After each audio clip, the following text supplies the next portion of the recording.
sur l'initiative du cheikh Imam Mahmoud Dicko, à travers son centre d'études et de recherche pour la paix, une lecture du Saint-Coran est en train de se faire. Celle-ci doit prendre fin le dimanche prochain, par des prières et bénédictions pour la stabilité définitive du pays.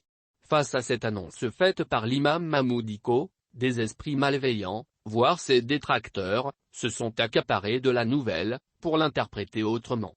Ceux-ci par le biais des réseaux sociaux, ont taxé l'imam de tous les mauvais noms. C'est-à-dire, déstabilisateur, apatride, comploteur et etc. Pour ceux-ci, l'imam de Badalabougou doit se taire à jamais et rester entre les quatre murs de la mosquée, comme il l'avait promis au lendemain de la chute du régime d'Ibk dont il fut le chef d'orchestre. Face à ces commentaires calomnieux, l'autorité morale de M5RFP, mouvement contestataire du régime défunt, s'est trouvée dans l'obligation de réagir.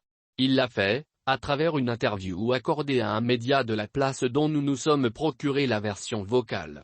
C'était ce mardi 23 novembre dernier. C'est un imam Mahmoud Dicko qui était dans tous ses états, au moment d'accorder cette interview.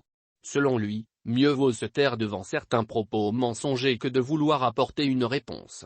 Ce sont là les mots introductifs de l'interview du très respecté imam Dicko, en guise de démenti formel contre sa prétendue rencontre avec l'ambassadeur de France au Mali. Malgré mon âge, mon titre d'imam, j'ai eu le courage de vous accompagner dans des luttes. Ce jour-là, vous êtes resté derrière moi. C'est vous qui m'avez choisi comme l'autorité morale de M5RFP. Et aujourd'hui, si je décide de sortir pour faire des prières et des bénédictions et même vous conseiller, vous trouvez cela anormal? Est-ce que cela doit faire de moi un apatride ou un traître contre mon propre pays? S'est interrogé Imam Dicko. Avant d'ajouter, comment on peut laisser des jeunes à la tête du pays et que personne ne puisse les conseiller? Ça ne marchera pas.